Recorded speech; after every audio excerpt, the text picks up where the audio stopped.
if the gods permit us to stay here. I just wanted to add something to what Nico was saying, so maybe that's why. Yes, but we have here to wait Nico again.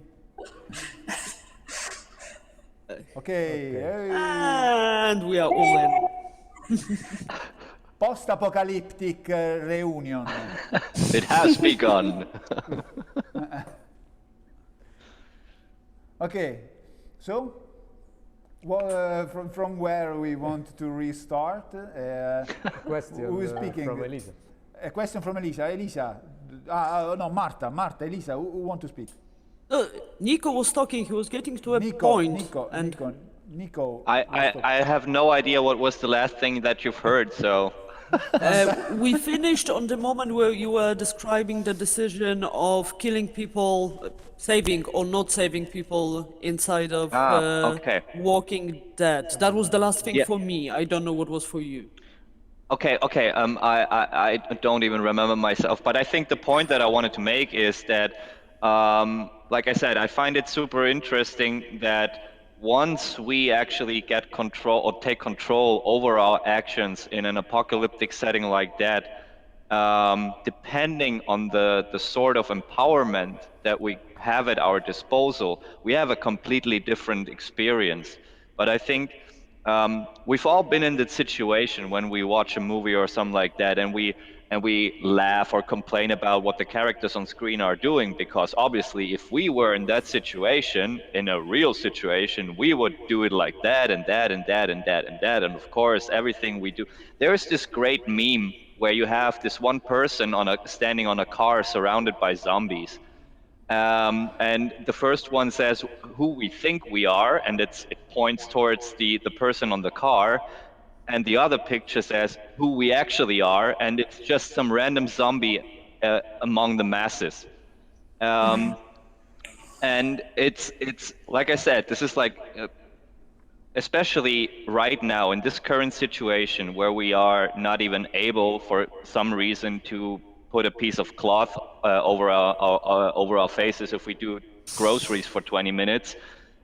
We still seem to be like the most able survivors in a super fictional setting, and it's interesting to see how some games manage to take you to that point where you experience to a degree the seriousness of the topic while you still are in a safe environment, but you still. But even though you're safe, it's super hard to make certain decisions, and this is why I think The Walking Dead, the Telltale game, was a perfect example, especially the way it progresses, the level of decisions that you have to make, the gravity they have, and I think personally, like I said, this is something I'd love to talk to a psychologist about, what it is that makes it so attractive to us, but I think. Putting ourselves in a super dangerous situation to a degree, going back to our inner roots, this is like the lowest level. It's just pure survival, but we still want to experience it in a safe environment because, of course, nobody wants to get hurt. Nobody wants to be in that shitty situation, really, And then again, which takes me back to Marta, what you said. This is like, depending on what your background is, you might then experience this sort of game completely differently. And I remember, for example, I think that's a great example. When you put out the add-on for this War of Mine, the little ones, where back then when I had my interview with Patrick when I first met him a couple of years ago, and I browsed through some of the comments on Steam, for example, where there were people who had children, and they said, I literally had to stop playing the game. I couldn't get myself to play it because it just triggered me in a way that made it impossible for me to continue because it was not fictional anymore, Yeah, the power of games. Once you actually have to decide for yourself, once you yourself have the power to make a decision, it changes everything. I agree with what you guys said. I think in general, what's interesting about people dealing with this sort of settings is that they sort of answer to two needs that humans have. One is that we look for meaning into things. So apocalypse or survival, I mean, they were a great drive to look for meaning into what we're doing and why you're doing something. And the other is the need for control. One of the reasons why people play is because they can feel in control of what they're doing.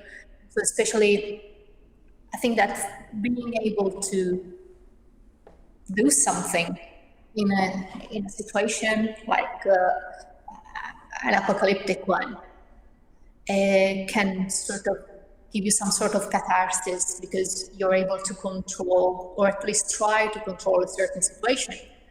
So it's, but I think that we all know that,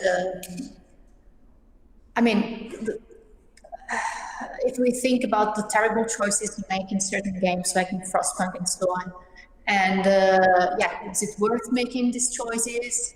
But even if you're able to make those choices in a game, I'm not so sure that people would be able to make those choices anyway in real life. You know, there's a huge difference there because people can experience having to make certain choices and facing certain situations because they're in a game, so they can have the experience of control in a way of this situation. But most of the people in real life will just freak out. Because, I mean, the biggest response we have to certain things, I guess, it's fear. Fear and try to negate and run away from things. And I think that, I mean, we're seeing it right now in certain behaviors that people have. And I mean, we're not surrounded by zombies, you know, Not yet. Not yet, we don't know. But we're not surrounded by zombies, but people tend to be afraid.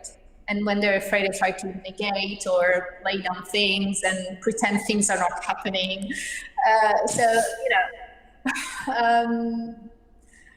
I mean, games give you the opportunity of being in control. So it's easier to face something as scary as the collapse of society and destruction of humanity and everything we know in a game, because you still feel that you have a sort of control on it.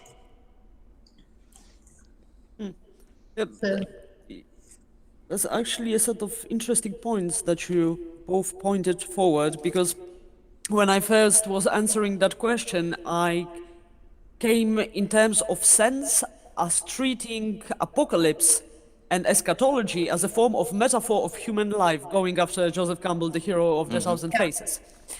But getting back to that clear sense that it presents inside of a game, as a clear goal and a simplistic goal, I think this is quite important. But this is a narrative shorthand because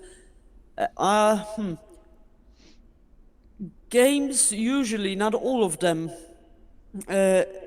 are things that create an artificial goal inside of a safe space.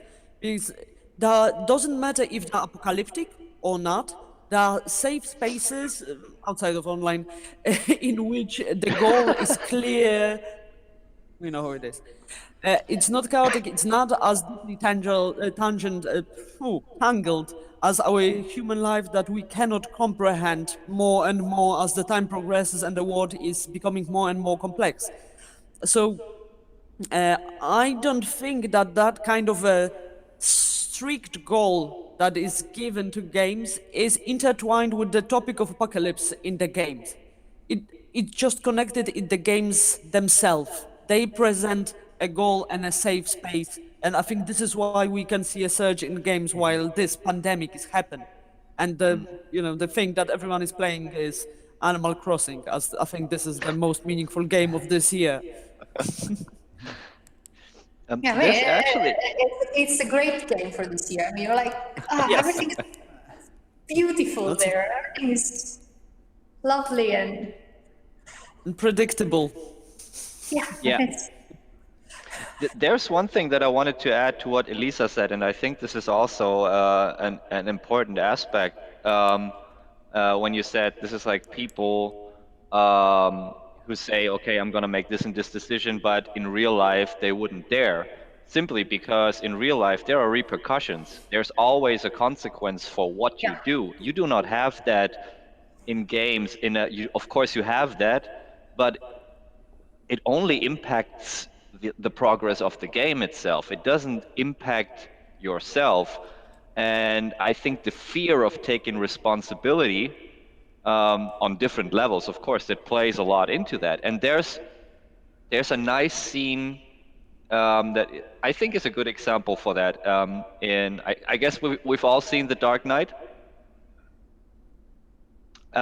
When the Joker basically rigs those two boats, the one with the inmates and the other one with the civilians, and on each boat there is this one trigger, and this one guy, this loudmouth, who always says, "No, come on, why do we even wait for it? Let's just blow them up. They had their chance. They're criminals. Yada yada yada." And when he actually gets up, he cannot press the button, and that's exactly that. In games, we have the freedom of doing stuff, of trying things, of maybe even analyzing ourselves. I mean, this is like, I think, depending on each individual, there's I don't know, decisions that someone has an easier time making or a harder time, and I don't know. That's interesting how in that kind of how it's pushed by permadeath kind of games. Oh And yes. that would be fascinating to see how differently people experiment and react when there's more actual stakes. It's still time consumed, just that, but there is already a bigger weight to the decision that is connected to the real world and not exactly in-game thingy. So I think Hellblade used it really nice, but it's so many years after premiere that we all know that there was no permadeath. But it was that nice trick to connect the life with the game. Yeah. I think generally, once you have those permadeath modes, suddenly the whole gaming experience becomes a totally different one, especially when you have to put, I don't know, I think a good example was the XCOM series, for example. Once you grew accustomed to your squad that you leveled up over a long period of matches and missions, and you grew accustomed to them, you didn't even have to give them specific names. You know, this is like, I never wasted time. But at some point, I knew, okay, I have a squad of badasses and they're armed to the teeth. If I lose them now, I can start from anew. And it took me 20 tries in the first place to get to a point where it was even worth continuing. So I think I never played a game that gave me, I don't know, so sweaty palms than this turn-based strategy game. And I think that says a lot. So yes, you're totally right. This is like, once you increase the stakes, then yes, you also you behave completely differently. Yeah, that's for me that kind of a sweaty game to call it is the oppressive Excel as Darkest Dungeon, which yeah, due to the bigger stakes, it makes me play less optimal, not min-maxing, but just saving. This is my favorite plug doctor. His name is Bob. He's level 5. He's gonna survive till the end. And that's interesting how that dynamic plays out, even with a game so deeply systemic and mathematic, which should stand in contra with strong empathizing with the character. But it does not. I want to save that guy. And Roberto has to say. Just a third. I have to go, so just a minute to say something. A reflection that is not in the field of video games, but at the end it will be. One of the ancient myths of humanity is the myth of the flood, the big flood that covers all the world. And this is a myth of destruction, an apocalyptical myth, of course. But the idea of the last minute of the existence is not only a destructive idea. In Dante's Heaven, the poem of Dante Alighieri, the last part, Heaven, Paradise, a soul in heaven says he could see everything in the point in which all the times are present. So the last time of the last instant of humanity, of existence, of time. So apocalypse, I think it's a sort of connection between destruction and knowledge. It's a myth with a double face. And I think that the essence of video games, I'm not a video game expert, I don't know anything about video game, but listening to you and to the president stage of this call, I think the video game, the essence of video games could be totally apocalyptical in the sense in which a video game is a combination of destruction and knowledge. It's only a thought, but not a total clear even to me. But a sort of mix of these two elements that are typical elements of apocalypse, but I think could be also typical elements of a game. But knowledge of what? What do you mean about knowledge in video games? The possibility of to know what are the elements of our lives